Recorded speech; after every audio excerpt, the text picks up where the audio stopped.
Baik, terima kasih. Ini dadakan ya Mbak. Assalamualaikum warahmatullahi wabarakatuh. Bapak Ibu sekalian yang saya banggakan. Kita kembali ke tema dialog pada siang hari ini. Kalau kita bicara soal kebangkitan nasional, itu memang tidak bisa berdiri sendiri. Dalam kacamata Bung Karno, momen itu disebut sebagai momen nasionalisme his, kesadaran nasional. Lalu baru masuk ke 28 Sumpah Pemuda, itu nasionalisme will, keinginan untuk kita menjadi satu nation. Endingnya adalah tahun 45, nasionalisme dat dengan proklamasi. Kemudian diisi dengan konstitusi produk proklamasi. Nah, kita mesti melihat konteks itu secara menyeluruh. Yang jadi hari ini yang kita bahas itu, Bapak Ibu sekalian, adalah derivat. Satu akibat dari kita tidak taat lagi kepada konstitusi proklamasi. Sehingga semua yang kita omongkan itu hanya akibat dan tidak akan pernah selesai. Kenapa demikian?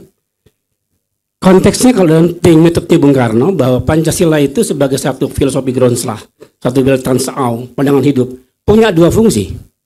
Fungsi pertama sebagai meja statis, tempat kita berkumpul sebagai satu nasion, apapun sukunya, apapun agamanya, secara nasional, melting pot.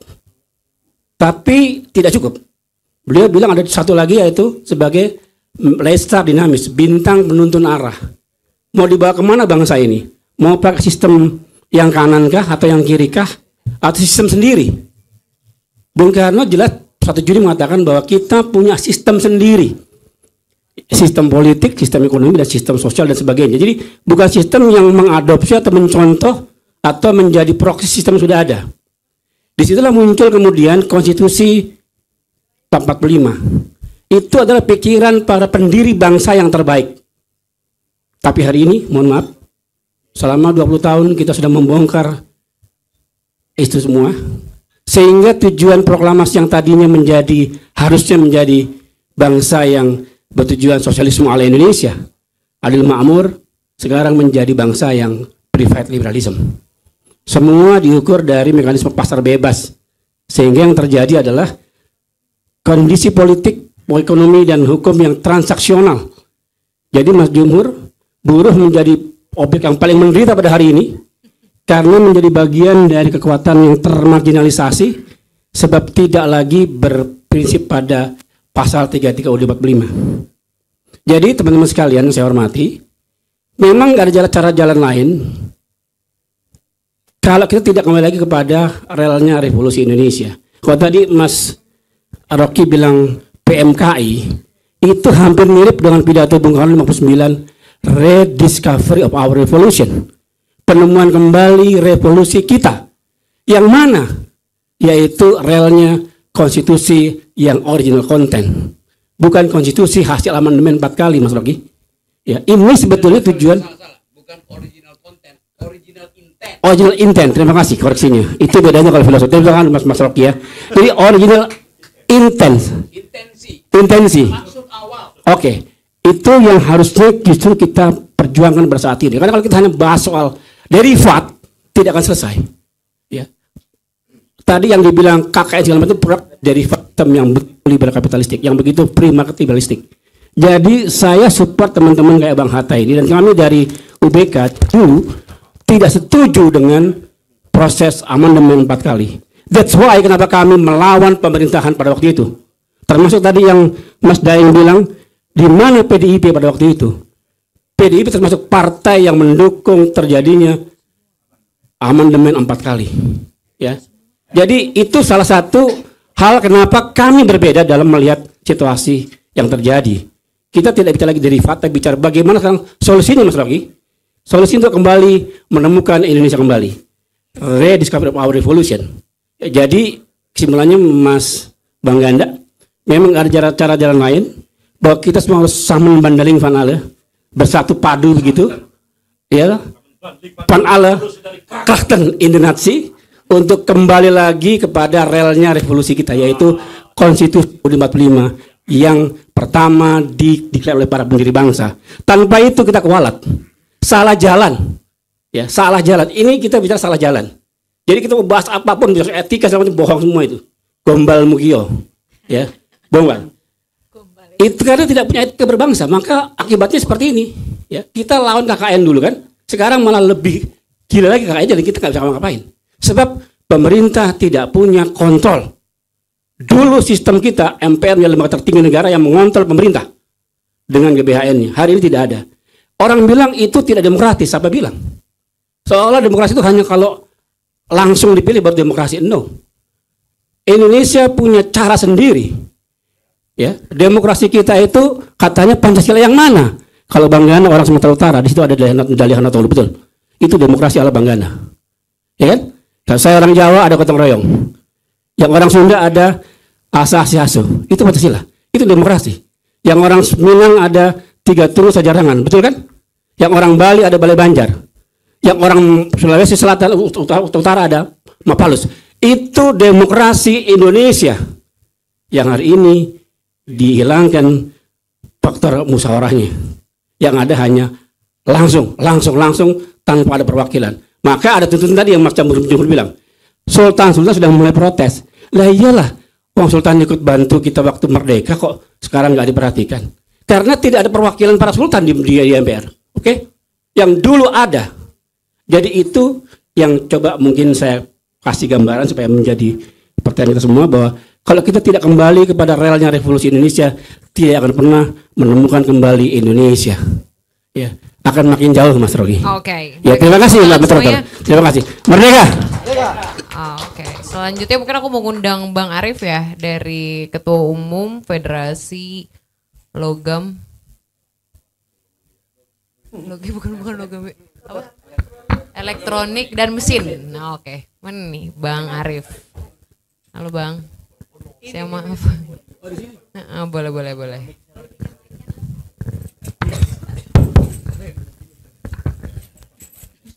Oke. Terima kasih Mbak Salsabila. Sama-sama Bang Arif, salam kenal. Ya. Saya sebenarnya mau denger aja tadinya. Gak apa-apa, bicara lah. Ya. Jadi sekarang ini kan Republik ini sudah mati lah sebetulnya. Sudah autopilot kan gitu. Makanya Bapak Rocky, Pak Saganda ya kan, Pak Jo menemukan kembali Indonesia. Bahkan udah hilang Indonesianya. Lagi diculik, Pak. Ya.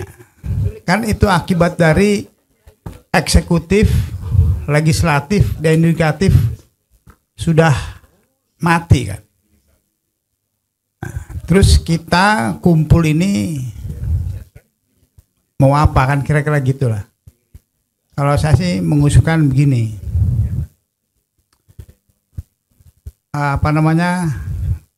ada bicara oposisi di DPR, partai-partai ada yang maksud minta ada oposisi. Selama moralnya rusak semua masih pemburu rente, nggak ada gunanya atau oposisi di situ. Ya menurut saya yang harus oposisi ya kita yang di luar. Kita buat oposisi, menyatukan barisan ya. Kalau Pak F bilang bukan kerumunan tapi menjadi barisan. Ya kalau perlu kita buat kabinet bayangan. Gitu. Pemerintahan bayangan. Ya. Sehingga setiap yang ada di menteri kita buat juga. Sehingga kita buat, mereka bikin bikin kebijakan apa, kita mengkaji kebijakan itu dengan segala kita memproduksi pikiran kita gitu yang benar ya, sehingga kan misalkan anggaran gampang, tinggal kita bisa ambil di situ. Nah itu yang harus sehingga kita mengawal kebijakan. Misalkan nanti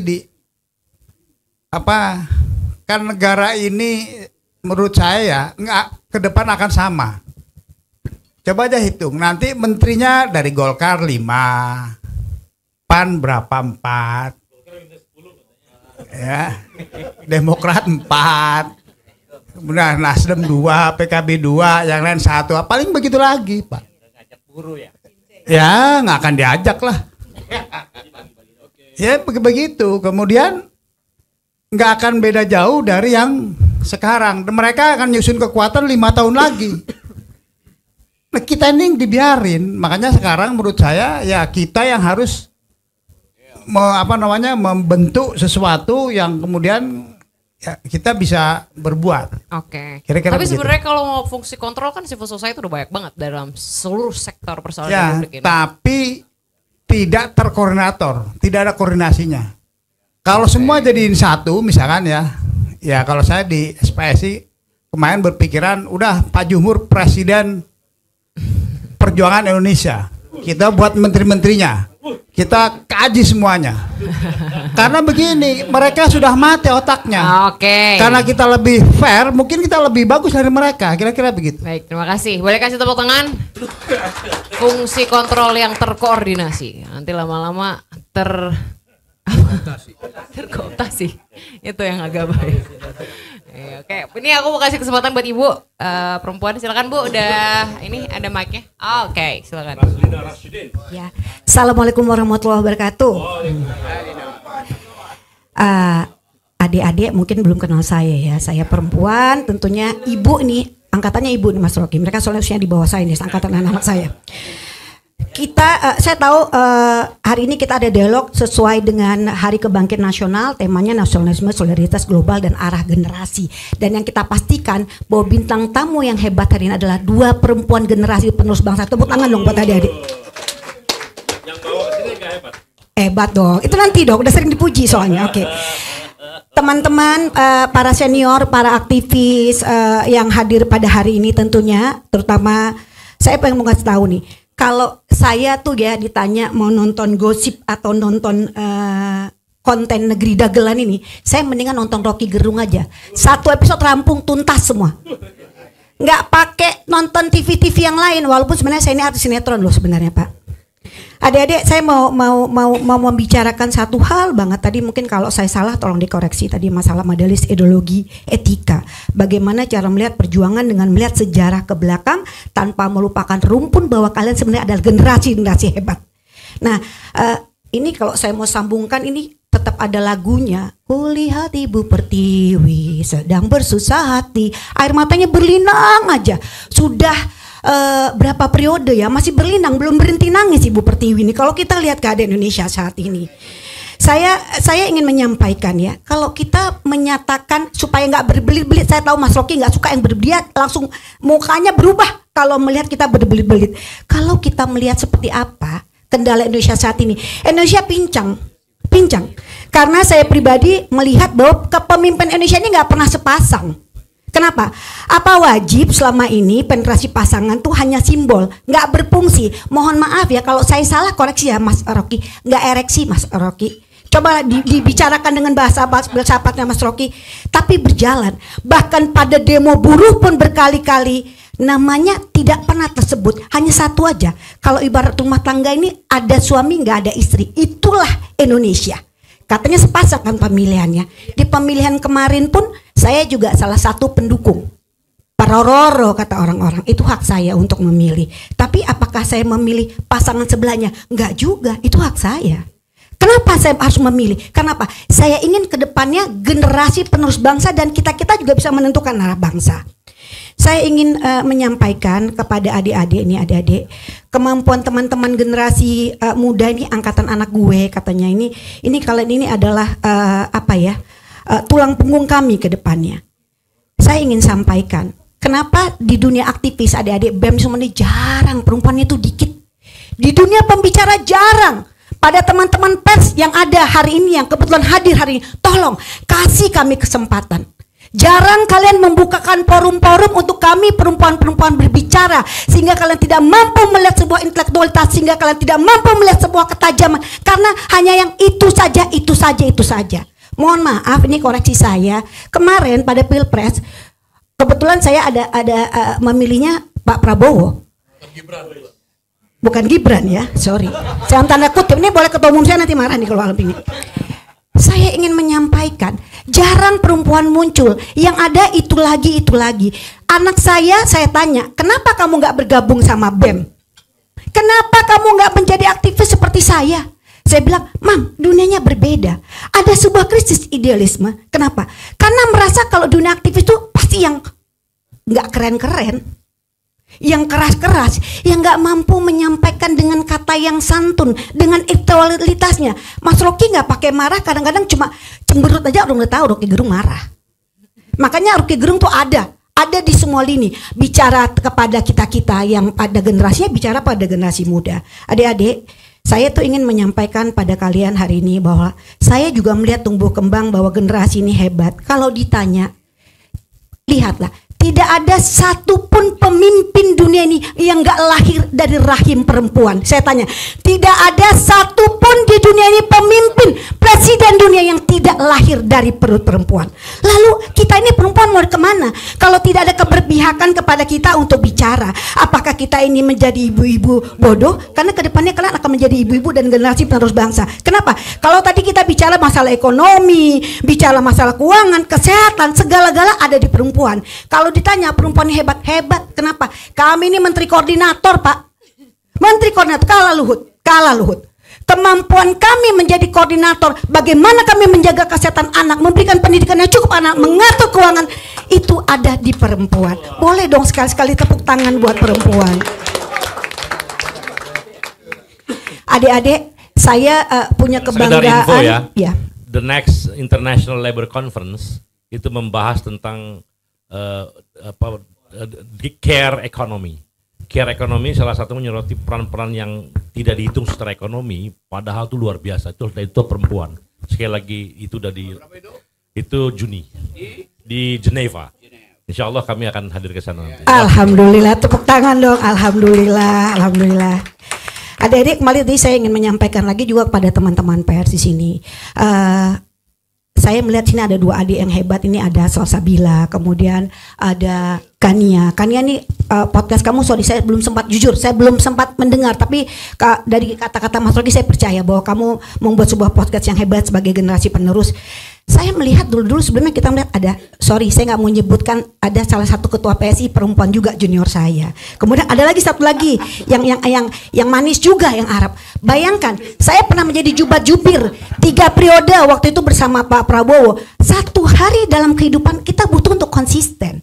Saya bersama Mas Jumhur, kami ini di komunitas buruh ini berbeda-beda pilihan. Kami menentukan siapa pemimpin-pemimpin bangsa berdasarkan kami. Tapi dalam satu ideologi kami sama-sama memperjuangkan satu hal. Bagaimana kesejahteraan pekerja ini harus tetap konsisten. Jadi kalau ada yang bilang saya hari ini nggak berani hadir, saya hadir. Saya hadir. Dengan segala konsekuensinya saya hadir. Karena saat ini saya katanya dalam partai politik, boleh-boleh saja. Adik-adik, ini yang ingin saya sampaikan. Jangan tadi masalah ekonomi kita berubah. Kenapa? Karena dianggap generasi muda, dan memang kalian itu adalah sesuatu yang pure, masih murni, masih nggak perlu kontaminasi, mungkin nggak perlu beranggapan masalah perut sejengkal. Kalau sekarang para politisi semua yang ada takut untuk bicara gara-gara perut sejengkal dan masalah mengekor, saya nggak beranggapan di situ. Kenapa? Saya merasa sebagai mungkin saya bagian dari politisi, bagian dari perjuangan teman-teman institusi buruh dan lain-lain. Kami konsisten untuk memperjuangkan itu. Saya agak kecewa ketika melihat tiba-tiba ada generasi muda yang kita bangga-banggakan, Mas Rocky yang bicara luar biasa. Tiba-tiba satu hari, baba kebun binatang, besok kamu berbalik menyatakan betapa hebatnya seseorang yang sama sekali menurut saya tidak hebat. Setuju nggak? Nah, kami berharap bahwa ke depannya kalian adalah konsisten untuk memperjuangkan ini. Saya hadir di sini bersama Mas Rocky, Mas Jumhur, Mas Syahgan dengan penulisannya, dan semua seniornya, ada Bang Hatta, ada Mas Arif. Menemukan kembali Indonesia. Saya akan ada sebelum, sekarang, dan kedepannya bersama teman-teman. Kalau hal ini tidak mampu kami sampaikan atau nggak tuntas dalam Republik ini, maka kalian akan menjadi pedang perpanjang menemukan kembali Indonesia. Kita perempuan harus cantik. Aktivis harus cantik. Saya nggak mau bilang kalau aktivis itu aduh asem, mami dekil, mami nggak begitu. Kenapa cantik? Cantik itu menurut saya adalah cerdas, amanah, nasionalis, terpelajar, intelektual, dan kompak. Tadi adik-adik menyampaikan intelektual itu bukan hanya gelar, bukan karena di mana universitas kamu bernaung, tapi intelektual ini adalah suatu ketajaman berpikir, menyampaikan, bercerita, dan tentunya intelektual akan terjadi apabila teman-teman media memberikan kesempatan bagi perempuan-perempuan Indonesia untuk bicara. Jadi nggak dia lagi. Kalau memang nantinya adik-adik hari ini ya, terutama adik-adik BEM, ayo adik-adik rekrut banyak-banyak perempuan-perempuan. Siapa bilang perempuan gak mau berbicara? Yang emak-emak tuh kalau ngomong 7 hari 7 malam gak selesai tuh yang masalah jemuran gak kering. Bener ya adik-adik? Nah, saya cuma ingin menyampaikan kalau memang kita mau mendesak Pak Prabowo sebagai presiden terpilih hari ini, ayo konsisten. Jangan terjebak sama masa lalu. Ayo kita bicara, ayo kita pertajam diri kita, kawal demokrasi. Saya berharap kita nanti akan menjadi Mas Rocky Gerung selanjutnya. Komplit, padat, berisi, tajam, terpercaya. Dan saya percaya Mas Rocky suka perempuan cantik. Benar ya Mas? Itu aja dari saya. Wassalamualaikum warahmatullahi wabarakatuh. Waalaikumsalam warahmatullahi wabarakatuh. Saya tersinggung kok cuma Mas Rocky aja. Saya juga suka perempuan cantik ya.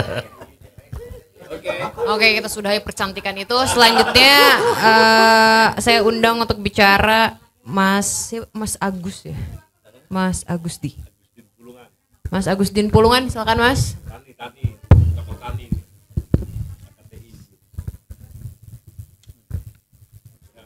Lanjut.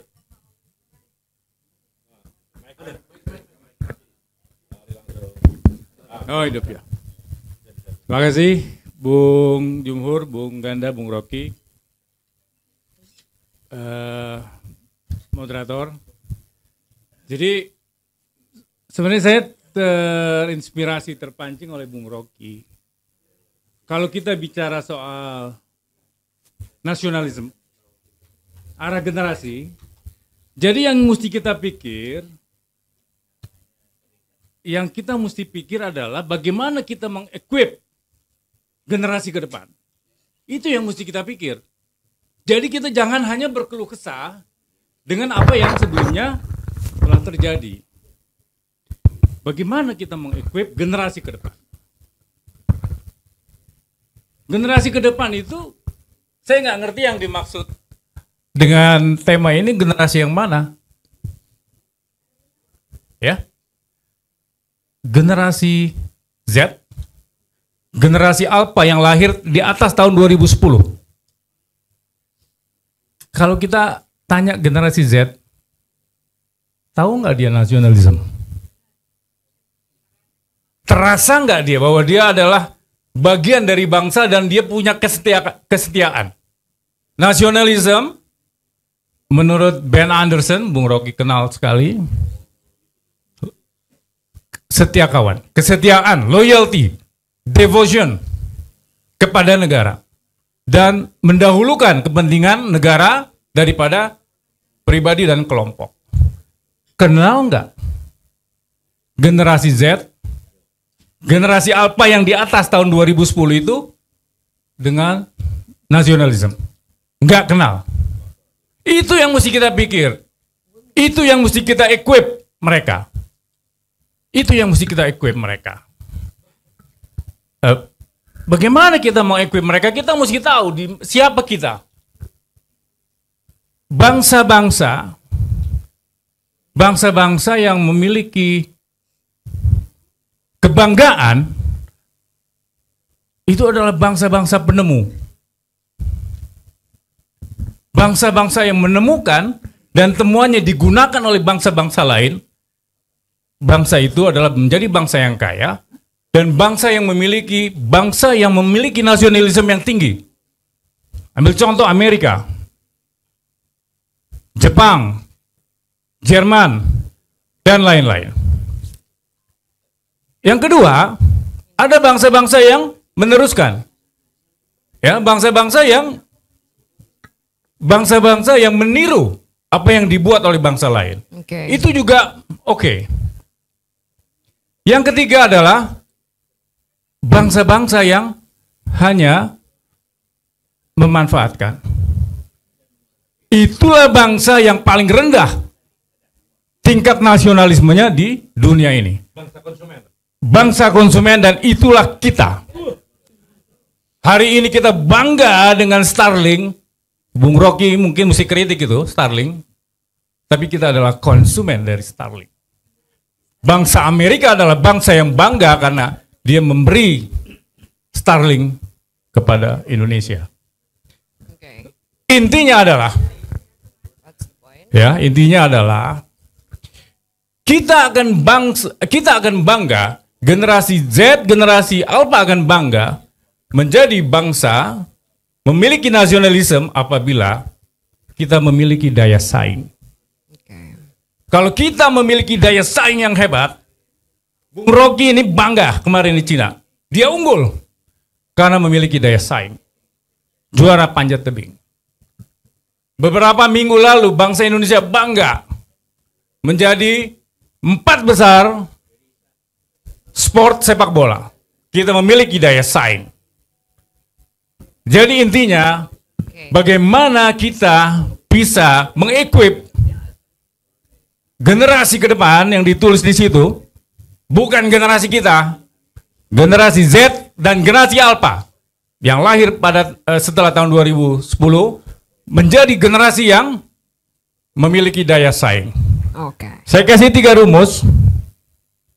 Sabar, ya. Saya kasih 3 rumus. Apakah itu 3 rumusnya? Iya, yang pertama, sains dan teknologi. Itu kita harus kuat. Bangsa-bangsa yang penemu tadi memiliki kemampuan sains dan teknologi yang kuat, yang hebat. Pernah digagas oleh Pak Habibie, tapi tidak terlalu berkembang. Yang kedua, research. Apa yang kita nikmati hari ini semua, mikrofon ini, Zoom ini adalah hasil research. Riset mesti kuat. Itu yang kedua. Yang ketiga, enterprise. Science and technology dengan riset penemuan-penemuan itu dia enterprise. Apa yang dilakukan Elon Musk, apa yang dilakukan Mark Zuckerberg dan lain sebagainya adalah enterprising. Mobil listrik adalah enterprising. Jadi ketiga hal itu kita harus kuat. Itulah yang harus kita equip kepada generasi ke depan. Terima kasih. Sama-sama. Sedikit aja masuk ya. Kebetulan agak jauh lah antara generasi Z dan milenial. Kami sering banget diundang dalam forum senior, dianggap nggak tahu itu nasionalisme, nggak punya. Kami justru lahir dengan nasionalisme gaya baru. Jadi kalau abang-abang reformasi, demonstrasi di depan Senayan, kami juga demonstrasi bang tiap hari. Jari-jari netizen itu jari-jari usia produktif, milenial dan Z begitu. Tetapi memang kalau kita ngomongin nasionalisme gaya ya baby boomers misalnya, pasti ada diferensiasi begitu. Kita lihat misalnya fenomena terakhir dalam pemilu 2024 bagaimana komunitas K-pop bahkan lebih arif tindakannya dibandingkan organisasi-organisasi ekstra kampus yang melebur dalam pilpres, sudah punya jatah masing-masing. Tapi generasi Z, komunitas K-pop bayangkan, mereka apa sih gotong royong patungan, itu kan nasionalisme juga atas pilihan mereka yang anggap mereka benar begitu. Jadi judgement bahwa nasionalisme dibatasi definisinya dalam paham kelompok bapak-bapak semua ini, senior-senior, ibu-ibu nggak bisa. Saya mau bahas juga ini, Bu Lina mantap juga. Untuk perempuan saya benar terus itu. Jadi maksud aku, ya tolonglah diperluas lagi kacamata melihat pemahaman nasionalisme di berbagai era. Karena judgement itu justru yang membuat kami kadang muak memahami politik senior-senior begitu. Karena terus saja di drive bahwa memahami nasionalisme harus demonstrasi misalnya, harus gabung di KSPSI. Kendati KSPSI misalnya adalah lembaga terhormat, organisasi yang luar biasa. Tetapi sebetulnya komunitas-komunitas generasi Z ini, milenial ini juga banyak bergerak dalam kebanggaan nasionalisme. Sebentar ya, moderator. Jadi saya bukan mengatakan bahwa generasi Z dan generasi Alpha tidak memiliki nasionalisme. Ya. Jadi mesti berpikir lebih terbuka. Nasionalisme itu mulai dibangun oleh tadi Tan Malaka tahun 1925 dengan Nardi Republic. 1925. Belum, masih jauh Madilog. Ya. Dan kemudian Di Cawang tulisnya. di Cawang tahun 1945 itu pun. Iya, itu tahun 1945. Yang jadi masalah adalah ya, karena tadi Bung Rocky udah bilang tadi ya, bahwa generasi Z dan generasi Alpha orientasinya sudah global. Dia kepada planet, dia lebih ingin menyelamatkan global. Dia ingin menyelamatkan planet dari lingkungan yang rusak. Dia udah di situ. Tiap hari dia sudah online.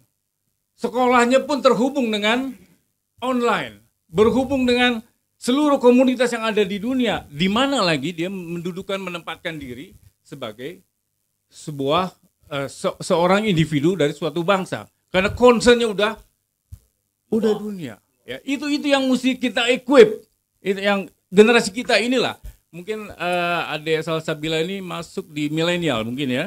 Tuh, Pak. Mungkin milenial. Jadi yang kita mesti equip itu adalah bagaimana generasi Z, generasi Alpha itu masih tetap memiliki kebanggaan nasionalisme dari perspektif yang lain. Itulah yang saya bilang memampukan dengan daya saing tadi. Oke, boleh kasih tepuk tangan luar biasa. Sepakat, gitu. Kalau itu sepakat aku. Ini sedikit juga kalau ngomongin apa 1925 ya, Madilog dan sebagainya. Narda Republik. Sebetulnya generasi Z juga bisa menyanyi Tan Malaka kacanya kalau dipancing. Coba kita bikin sebuah tesis yang dipopulerkan oleh netizen no viral no justice. Yang sebetulnya itu berakar pada kapasitas berpikir generasi muda yang mengkiblatkan dirinya pada standar etika tertinggi begitu. Bahkan itu bisa mendrive lembaga penegakan hukum untuk bertindak. Jadi sebetulnya ini juga sebuah aksi-aksi populer yang hanya saja tidak dibukukan dan bersifat populer digital begitu ya. Jadi coba kan Chania bisa jadikan sebuah tesis perjuangan begitu, apa alat ukur publik ketika memviralkan sesuatu, dan pasti kiblatnya adalah etika, moral. Nah itu kan mantap ya, kita hasilkan itulah rekannya itu yang jago-jago begitu. Ya sebenarnya sekarang juga lagi kita kerjain nih RUU penyiaran. Jadi Malaka Project bakal produksi beberapa konten dalam waktu ke depan, dalam beberapa waktu ke depan ya, seminggu 2 minggu ke depan untuk membatalkan kalau bisa si RUU penyiaran ini karena ancaman besar untuk kebebasan berpikir dan berdiskursus. Oke, mantap. Hopefully no viral no justice bisa bergerak di sini, jadi nanti bisa jadi dibatalin sama DPR dan kita viralkan. Ya, thank you. Terima kasih. Selanjutnya kita masih ada yang mau diundang untuk bicara, Pak Sunarno dari Kasbi, Ketua Umum Kasbi. Sunar. Oke. Mau dengerin aja. Topinya udah aktivis banget sih. Ya. Assalamualaikum warahmatullahi wabarakatuh. Selamat sore Bapak Ibu, kawan-kawan semua. Ya, tentu senang saya sudah 2 kali mengikuti agenda ini untuk berbagi pengalaman atau rencana atau konsep-konsep yang Bapak Ibu kawan-kawan cita-citakan lah, kira-kira begitu, tentang kebangsaan. Saya melihat mungkin kalau dari yang disampaikan tadi oleh Bapak Ibu kawan-kawan semua, saya memulai dari sebenarnya krisis demokrasi. Krisis demokrasi ini kan ya pemilu ada gitu. Tapi sesungguhnya pemilu itu kalau yang saya pahami ya rata-rata orang milih itu kan semua pakai amplop. Jadi itu yang sebenarnya berat bagi masyarakat kecil sebenarnya. Karena pasti yang akan berkuasa itu ya partai-partai yang memang memiliki modal atau memiliki logistik banyak lah, kira-kira begitu. Bukan hanya partai politik, ya capres, cawapres dan lain sebagainya. Nah, demokrasi kita itu sudah separah itu sebenarnya. Makanya kalau tadi yang disampaikan ya terkait dengan pendidikan, terkait dengan sistem, katakanlah kalau kita di perburuhan kita ada menyebut labor market flexibility atau kami menyebut sebagai perbudakan modern, ya memang itu kan dihasilkan dari kebijakan-kebijakan yang memang pro kapitalis sebenarnya, imperialis. Karena kebijakan-kebijakan yang dibuat dia, ya kita lihat ya neoliberalisme. Makanya banyak kebijakan-kebijakan itu kalau Bapak Ibu kawan-kawan mungkin aksi demonstrasi dan lain sebagainya itu kan ada penolakan gitu. Tapi memang kita selalu kalah gitu. Yang terakhir itu kan sampai ya 2019 2020 aksi penolakan Omnibus Law, demonstrasi itu kan juga nggak didengar juga sampai digugat segala macam gitu. Tapi tadi misalnya Pak Hasto masih ya dengan bangganya juga gitu. Menyebut bahwa partainya partai wong cilik gitu dan kebijakannya akan selalu berpihak kepada rakyat kecil. Tapi nyatanya sebenarnya nggak seperti itu. Ya mungkin sekarang aja karena posisi kemarin katakanlah di capres-cawapres kalah, ya situasinya buruk gitu. Ya.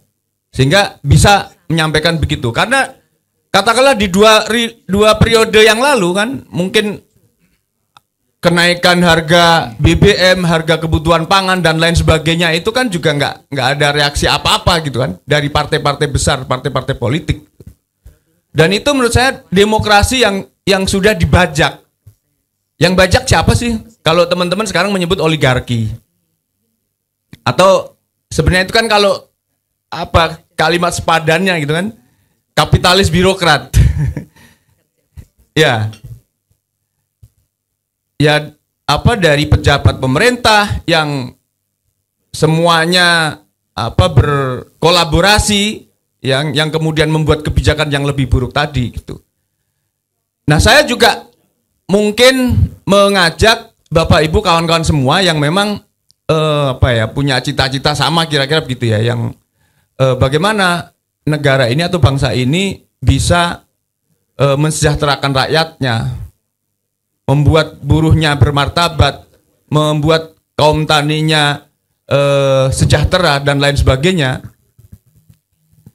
Ya harus keluar dari itu. Caranya gimana sih? Kalau menurut kami harus dibangun kekuatan politik ya yang lebih progresif lagi. Meskipun mungkin buruk di undang-undang pemilunya kan juga buruk ya, karena ada minimal 4% gitu. Dan saya pikir itu juga harus menjadi perhatian kita semua. Jadi cikal bakal kalau kita ingin mengembalikan tadi cita-cita bangsa Indonesia seperti katakanlah Bung Karno atau para pendiri bangsa kita itu, ya harus dimulai dari nol lagi. Kalau mengandalkan katakanlah partai-partai yang ada sekarang ini ya sangat buruk menurut kami, karena semua sudah dikendalikan gitu. Nah ini tantangan, katakanlah ada kawan-kawan muda tadi Mbak Salsa atau Mbak Kania ya, dengan gerakan milenial atau anak-anak muda itu, ya barangkali dalam kasus tertentu akan menang gitu. Tapi kalau yang kita maksud dengan konsep membangun tatanan negara, saya pikir nggak cukup dengan itu. Organisasi-organisasi harus dibangun, organisasi pemuda, organisasi rakyat. Bahkan kalau mahasiswa itu sekarang bisa dikatakan ya terpecah belah, ya nggak karu-karuan juga mahasiswa itu. Tapi itu harus menjadi koreksi, gitu. Dan itu tadi disambungkan dengan kelompok gerakan rakyat yang lain, termasuk kami di Serikat Buruh, termasuk di organisasi-organisasi pemuda gitu. Karena kalau hanya protes-protes itu mungkin kita ya sudah berulang kali. Saya mungkin dari 99, Pak Jumhur dari 80-an mungkin, Pak Rudi juga sama, ada Bung Wahidin juga sama. Ratusan kali, mungkin ribuan kali lah kalau turun ke jalan itu. Tapi ya situasinya seperti itu. Dan kami masih meyakini ke depan yang bisa kita lakukan memang harus membuat kekuatan politik alternatif yang lebih progresif. Oke. Jadi yang tidak dikendalikan oleh kekuatan modal tadi. Kira-kira begitu. Terima kasih. Terima kasih. Berkasih tepuk tangan. Aku udah dibisikin sama panitia bahwa acara harus segera ditutup, tetapi gak adil kalau yang online gak pernah dikasih banget ya Pak Syaganda. Udah bisa interaksi belum? Menyampaikan pertanyaan sedikit. Digital live dulu. Bentar ya, kita kasih ini dulu. Ini Bang Hasto juga mau kasih respon. Dari tadi udah nungguin mulu. Kita minta Pak Hasto deh. Oke Pak Hasto, tadi apakah bisa didengar? Oke. Pak Hasto tadi sempat mendengar dan menyimak gak pernyataan dari salah satu audiens? Udah notice ya? Bisa Bang Hasto. Bisa Bang Hasto. Oke.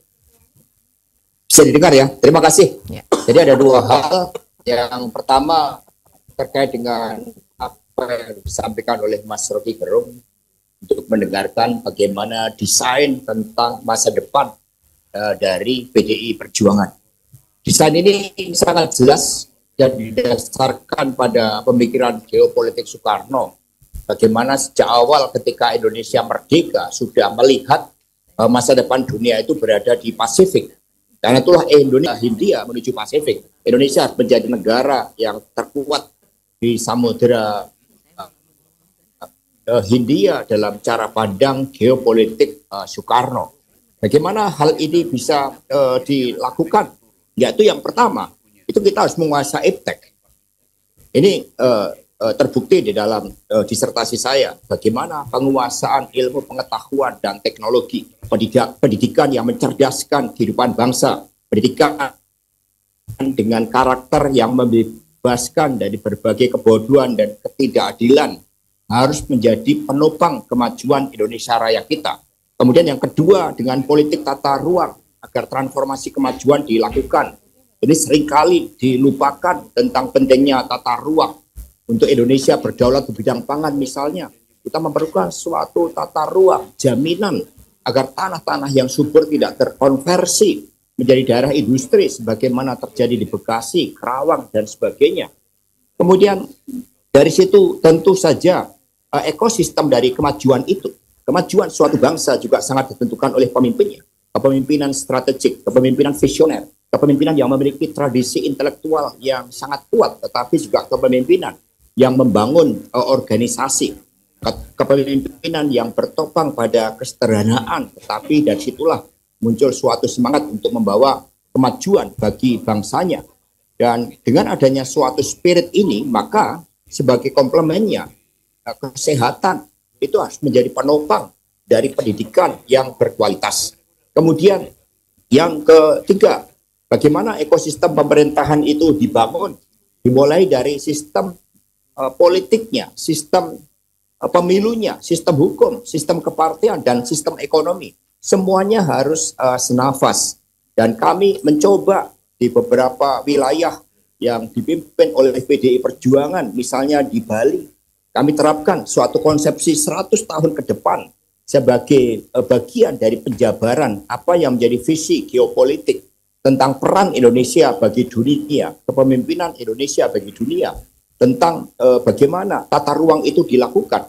Itu kami telah melakukan dasar-dasar di Bali karena mayoritas kepala daerah dari PDI Perjuangan berada di Bali dalam satu kepulauan. Itu sebagian besar dipimpin oleh PDI Perjuangan. Kemudian yang keempat adalah investasi pada anak-anak muda. Tidak ada bangsa yang maju dengan tanpa mempersiapkan suatu daya juang bagi kepemimpinan anak muda. Dan kesemuanya itu dirangkum di dalam suatu pola pembangunan semesta dan berencana yang kami berjuang agar MPR ke depan dapat dilakukan suatu amandemen terbatas sehingga memiliki suatu kewenangan untuk menentukan desain masa depan dalam perspektif 5 tahun, 10 tahun, 25 tahun, hingga 100 tahun yang akan datang, yang pilarnya adalah penguasaan iptek, riset dan inovasi tadi. Kemudian yang kedua, terkait dengan bagaimana tanggung jawab PDI Perjuangan terhadap hal-hal yang dinilai negatif, baik itu terhadap kepemimpinan nasional kita, Presiden Jokowi, dari sisi produk undang-undang seperti tadi undang-undang Cipta Kerja.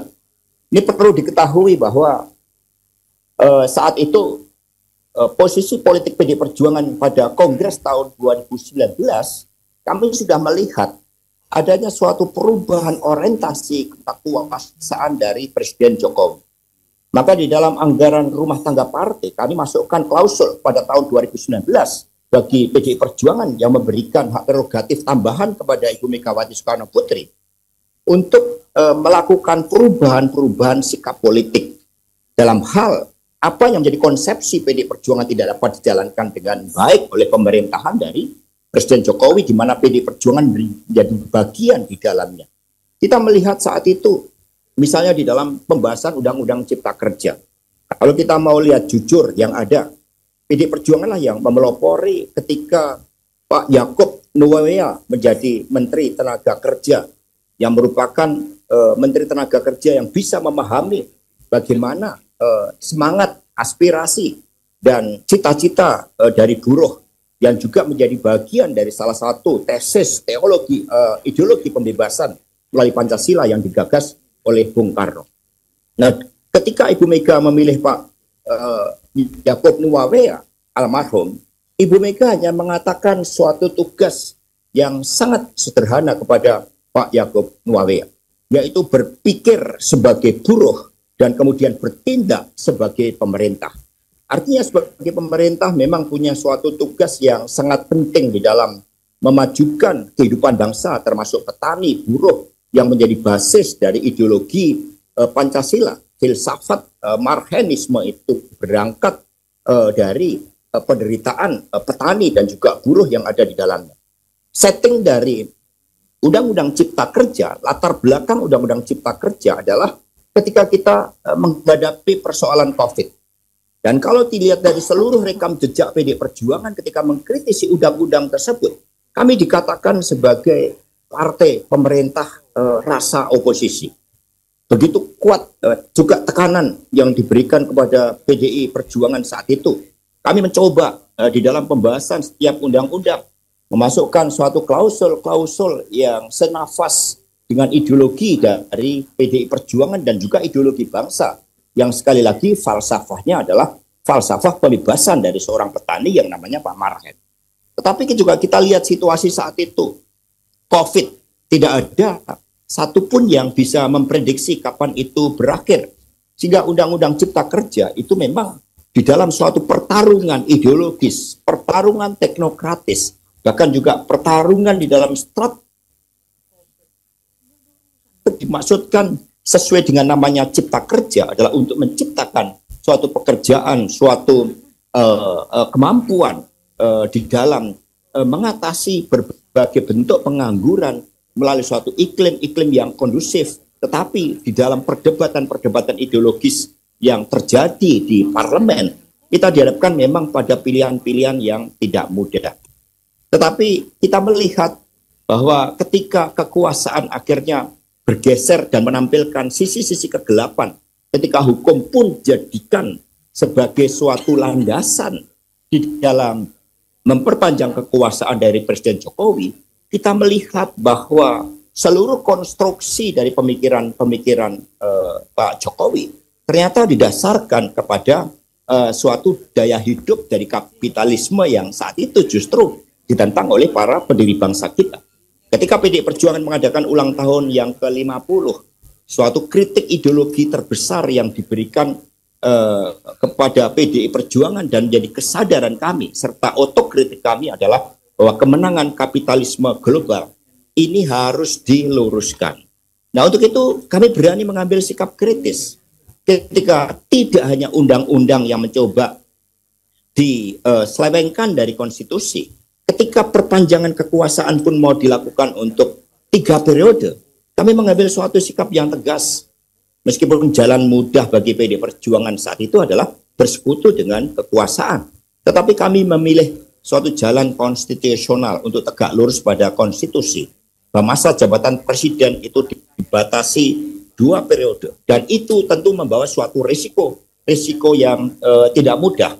Karena itulah apa yang terjadi menjadi suatu pembelajaran yang sangat penting, bahwa dengan kebangkitan nasional inilah kita merumuskan kembali tentang bagaimana bangsa ini harus dipimpin oleh suatu narasi yang didasarkan pada budi pekerti, pada implementasi cita-cita negara paripurna, kepada suatu kepemimpinan strategik yang mengakar kepada arah kepemimpinan intelektual, tapi mengakar pada berbagai persoalan bangsa. Tentu saja PD Perjuangan melakukan suatu kritik otokritik untuk melakukan berbagai perbaikan bahwa apa yang dulu dirancang dengan mencalonkan seseorang yang berproses dari bawah, dari rakyat biasa, tetapi ternyata juga bisa terjebak pada berbagai pertarungan kekuasaan. Dan PD Perjuangan kalau kita lihat dari komposisi menterinya, dari apa yang kami perjuangkan tidak menjadi bagian dari keseluruhan upaya,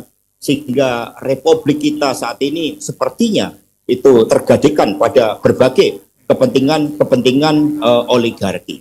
Ya, tentu saja ada berbagai kelemahan di dalam implementasi ideologi, dan peristiwa yang terjadi melalui pemilu 2024 itu menjadi suatu pembelajaran yang sangat penting tentang bagaimana kepemimpinan strategis, ideologi, pelembagaan partai, pelaksanaan ideologi partai itu harus dijabarkan sepenuhnya di dalam pelaksanaan pemerintahan negara, meskipun harus menghadapi suatu benturan-benturan terhadap kekuasaan itu sendiri. Demikian, terima kasih. Semoga bisa diterima dengan baik. Terima kasih Pak Hasto, selamat melanjutkan perjalanan dan sukses selalu untuk PDIP, dan semoga hasil rakernasnya sesuai dengan yang diharapkan. Langsung closing dari Pak Rocky ya. Silakan Pak Rocky. Oke, terima kasih teman-teman. Saya dapat satu ide bahwa ada kemarahan yang berkelanjutan. Tetapi semua kemarahan di dalam politik dia harus dilembagakan tuh, dalam bentuk organisasi, gerakan yang ada pemimpin, dan itu yang sedang kita aktifkan. Namun sekali lagi semua itu harus dihasilkan dari pendalaman pemikiran, itu dasarnya tuh. Supaya seluruh gerakan ini bisa kita jahit, tapi kalau nggak diobras dia berantakan juga. Jadi bayangkan aja, ini kita jahit tapi kita mesti obras dengan pikiran, dengan konsep yang utuh tadi. Raslina, ini Mbak Lina ini teman saya. Anda mungkin nggak kenal, Mbak Lina ini aktris, model, pragawati, pemain film, sinetron segala macam itu di tahun-tahun 90. Kemudian berupaya untuk menempuh tantangan yang lebih besar itu. Bukan sekedar jadi aktris di depan layar kaca, tapi dia mau jadi seorang aktris secara nasional di wilayah politik. Nah, hal-hal semacam ini yang kadang-kala kita anggap, yo apa sih Anda perempuan segala macam tuh. Dulu orang bilang bahwa perempuan itu kalau mereka bicara itu mending kita tutup kuping aja. Mereka dianggap di unspeakable. Sekarang mereka di unstoppable, nggak bisa dihentikan lagi. Karena pada perempuan terletak seluruh beban negara ini. Kalau kita bikin piramida sosial, di paling atas adalah kapitalis, paling bawah ada proletar yang paling menderita. Perempuan itu proletarnya proletariat yang paling menderita, karena setiap kebijakan diubah regulasi dengan titik koma, itu lalu berakibat pada loyang mak-mak, pada dompet mak-mak, pada penggorengan mbak-mbak. Jadi semua hal yang kita ucapkan itu dimengerti dengan baik oleh perempuan. Jadi jangan ajarin perempuan teori keadilan John Locke, John Rawls atau John Mukidi. Mereka tahu dari depan pintu rumah itu ada yang ketidakadilan. Jadi sekali lagi saya senang bahwa kita akan bertemu terus-menerus, tapi saya ingin ada kualitas pembicaraan di atas ini nanti berikutnya tuh. Supaya kita bisa organisir, kita katakan tadi, oke, kami punya konsep tuh. Jadi bukan sekedar menjadi tadi penyaing dari kekuasaan.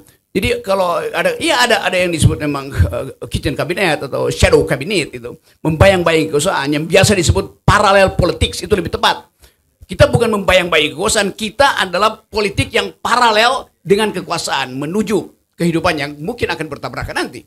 Itu perlu kecerdasan pikirannya. Sekali lagi teman-teman mahasiswa, tadi ada yang dari BEM, dari Universitas Indonesia, saya kasih kritik karena saya langsung mau mengatakan supaya tumbuhkan pikiran yang bukan mengutip-ngutip headline koran. Kita mau keluar dari soal itu. Do think the unthinkable.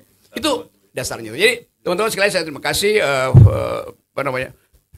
dari Serikat Demokrasi Indonesia, ada ketuanya Salsa aktif di situ, ada Kania tuh. Ini dua teman saya yang berupaya untuk mengaktifkan pikiran negeri itu hanya dengan melalui revolusi. Tadi Salsa pakai jari-jari diketik-ketik. Jadi tolong ikutin podcast dari Malaka Project, Kania yang pimpin itu. Ada Misunderstanding dipimpin oleh Salsa. Dan semua kita ingin mendengar justru dari dari perspektif mereka supaya tadi kita well equipped untuk menghasilkan the next generation itu. Jadi terima kasih teman-teman. Kita ketemu lagi di kesempatan yang lebih berguna dan lebih tajam untuk menghasilkan perubahan. Assalamualaikum warahmatullahi wabarakatuh. Sekaligus itu penutup ya udah ya. Temukan kembali Indonesia. Ayo. Oke, cek. Terima kasih untuk Bapak Ibu hadirin, teman-teman mahasiswa, teman-teman media yang menemani sampai akhir. Semoga seluruh poin, pikiran, opini, pandangan, perdebatan, ya cekcok-cekcok kecil dikit gitu. Bara-bara perempuan yang dikeluarkan Mbak Lina, aku pengen Mbak Lina begitu, dan Kak Kania begitu.